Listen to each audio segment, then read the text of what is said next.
Good evening, this is the Oscar expert here with Brother Bro, and it's time to review Wicked for Good. This is the part 2 to the Wicked movie series. I actually rewatched the first Wicked to prepare for part 2 and for this review. I think the first Wicked is fine. Mostly, it just doesn't excite me like it seems to many. I think the directing is a mixed bag. I think the look of the movie is just okay. And the decision to make Wicked into 2 parts, I've also found to be a bit of a mixed bag. There are a lot of moments in the first where I like the way that they're extending certain beats and really milking every moment. And at the same time, there are moments that I feel are stretched thin. But going into part 2, I thought maybe I would even like this one better because we actually get the conclusion. And now that I've seen the first, there's nothing left to be desired. I will kind of have this holistic picture of Wicked. And I have to say, I do feel warmer towards Wicked as a whole after seeing this part 2. I think many will find that the first has the more iconic moments, maybe the funnier moments, the brighter moments, the fun of world building as well. Yeah, you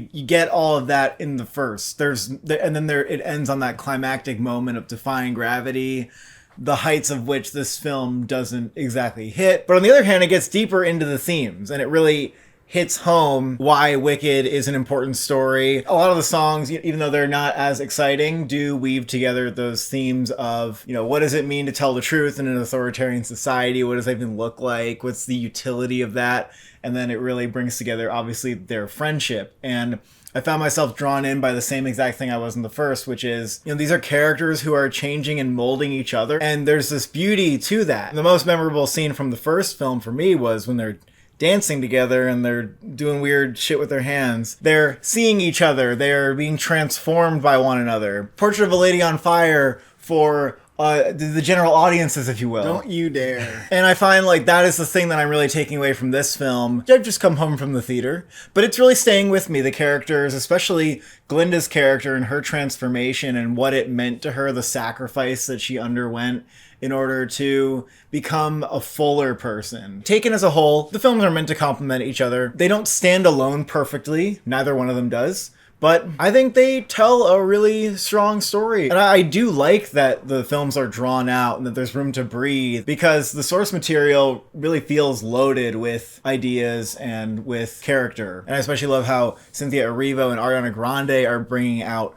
those emotions, and this one, like the first, got me in my feels. Yeah, I like that the first half is these characters discovering their potential of who they are and who they could be, and the second film is really putting that to the test and how that really plays out in the real world with these, I guess, fascists in power. And I did like that dynamic where Glinda is someone who can just easily kind of fall into being a tool for the powers that be, and she can benefit from these things by just kind of going along and covering her ears. And Ariana Grande has a great new song that is about her being in the bubble. And I like that they use the existing bubble as a metaphor. And the book was written in 1995. It does feel very fresh right now, given the state of things with people in power and the way that they manipulate truth. And then I also really like the addition of Cynthia Erivo's song, which allows her character to say why she would stay in Oz to fight for a place that has never really loved her. I especially loved the Girl in the Bubble song. That was probably the song that got me the most emotional. Even though maybe to the audience it's oh yeah, of course, you're just reckoning with your privilege. You can really see the difficulty of what that moment means for her. That whole arc which really dominates this story is very relevant to today for those who have, any amount of privilege. And I also really liked how that scene was filmed a lot. Yeah. Going in and out of the mirrors, and the one-take choreography was actually kind of impressive. It was a great example of how the camera work itself illustrates and enhances the theme. And the set design also, very bubbly, spherical room too. In general, I found more moments where I felt that John Chu's direction was highlighting the performances, in contrast to the first movie where I felt that there were more clunky or awkward moments. It reminded me that I really did enjoy his direction in The Heights for the same reason. And maybe he's better at the more intimate scenes than the scenes where there's a ton of stuff going on. I don't know what it is, but I thought that was his strength in the first one. Absolutely. Well, I thought that in the first one, when there's a lot of bodies and movement, I didn't feel that the choreography and things were highlighted as well as they could. Maybe it just doesn't speak to you as well because you're not really in it for the spectacle. And this film has less extras dancing in the background. Like, it's really, again, very character focused, a lot of medium shots and close-ups. But also, I thought there was a noticeable change to the color grade here, and I think they actually probably made the correction where they were like, we're not getting trash on Twitter this time. The images do not look washed out. It looks like all they did was increase a little contrast, added a little shadow. Like, that's all they did. And it did make the images pop more. It brought me into the world more and made me appreciate the sets and the costumes and all that all over again. So I actually did appreciate the movie on the visual front, maybe more than the first one. I feel similarly to the first, where I acknowledge that there were parts of that film that were a little washed out in terms of the color grade. But as far as Alice Brooks' cinematography, which I wouldn't even blame for the color grade necessarily, I think she does really strong work here. Most scenes are filmed in a way where you're not going to notice her camera work, but when you do, it's really impressive. I'm kind of a sucker for a swirling camera, like when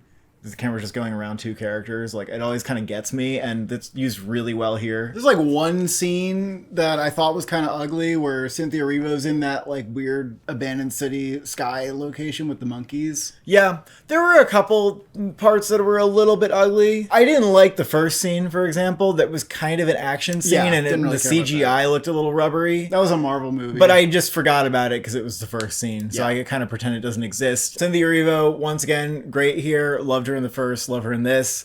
People will probably be talking more about Ariana Grande because she stands out here, potentially even more than she does in the first film. She has what I would say is the best song in the film, The Girl in the Bubble. I think what I like about her interpretation of the character is that it's not necessarily a likable person. If you knew that character in high school, you wouldn't really like them. You just kind of think they're, you know, maybe a little bit of a bully or stuck up. But I think Ariana Grande has a lot of empathy for her, and she makes her charming and vulnerable. And you can kind of see the front that the character is putting on. And I think because it's visible, it lets you reach like a little bit deeper into actually caring about who she is and knowing that, you know, that's just part of her facade. It's not really who she is. I think the two leading women are, again, excellent here. You know, Jeff Goldblum was a little mixed on him in the first film. Liked him better here. I also did like him better because I think that character, it made more sense to me who that character was. And there's actually one scene which is really good where he reacts to something important, and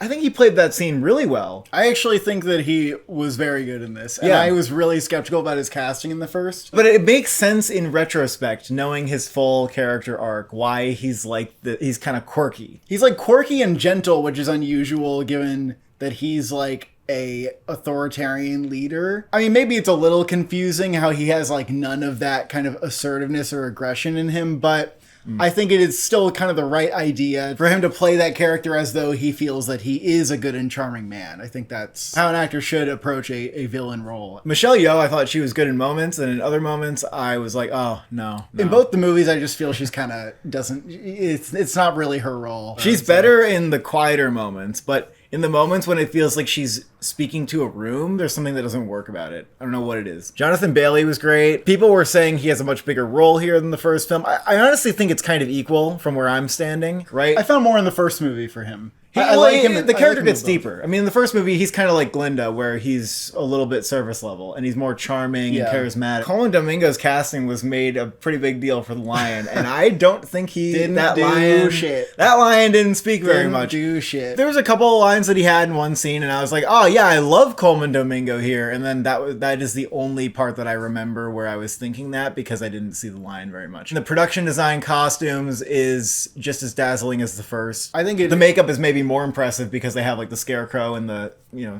Tin Man. Yeah, I love that the sets feel real and tactile. There are a lot of visual effects in this movie, probably even more than the first, but they don't use them where they're not needed, I think. The sets are massive, they're detailed. Yeah, I can't stand when it feels like the set itself is CGI, and I never felt like the actual interiors were CGI. I think, again, this is an instance where the less CGI, the better. Like, when there was CGI, I did not like the environments as much. I was not as in love with the production design, and it just wasn't as beautiful. I do see that some people didn't love the way that it tied into The Wizard of Oz, and I'm certainly no advocate for movies unnecessarily tying into other movies so that you can say, oh my god, it's that other movie that I know. It just wasn't a big enough deal to me that it mattered that much. I could nitpick it, I could be like, yeah, that's kind of weird. Like, this feels like you're shoehorning something in a little bit here. It would be nitpicks at that point. I don't really care. I don't mind because in execution, it never did the thing where it was like,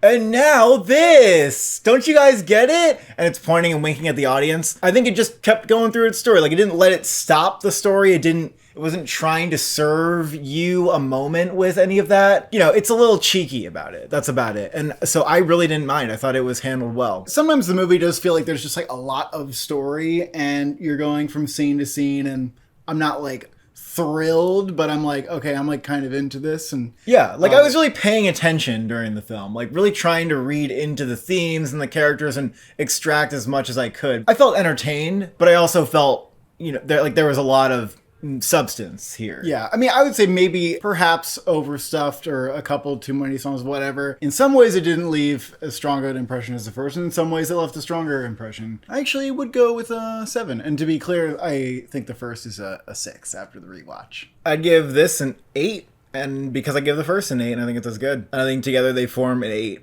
Wow.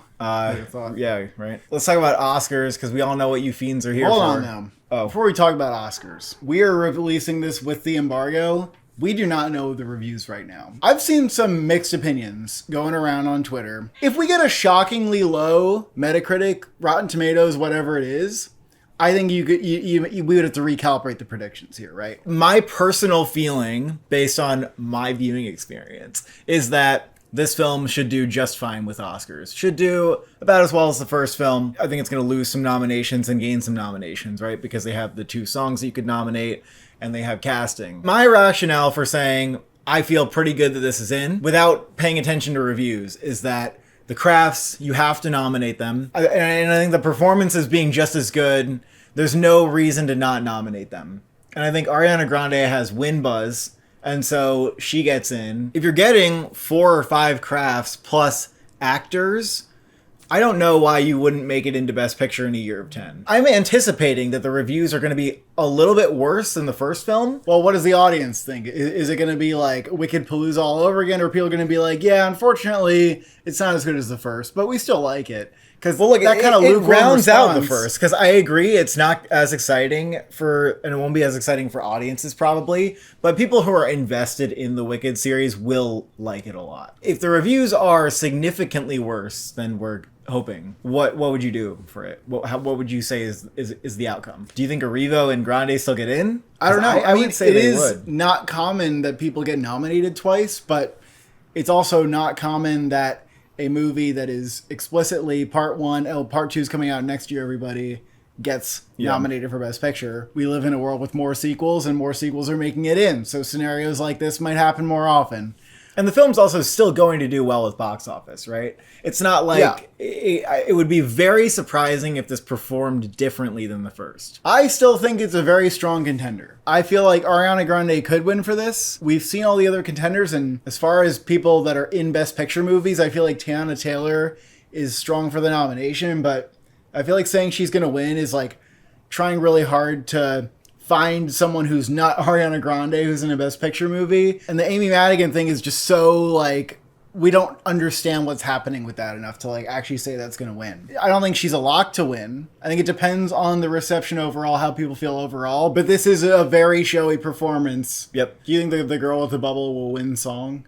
Yeah. I could see that winning song. In the scenario where, again, it's not nominated for Best Picture, maybe they look elsewhere for a song. Maybe they just go for K-pop Demon Hunters because no one cares anymore. I have it in the same categories as I did before watching it. Maybe the second song, though, like, I'm not sure that comes along. I don't think you have to do both songs. I'm sort of wondering whether visual effects holds for a second year, since I was kind of on the cusp for the first year, but there's more animals. There's more visual effects in this. There's more animals. I'll just say Dune was missing in categories that didn't make sense. The point being that I think that you may not be able to envision things until we have some space with the movie. We know how people feel about it down the line after it's released. So I'm going to be done predicting because this is all I can add right now. Thank you for watching. Thank you for subscribing. Who has changed you for good?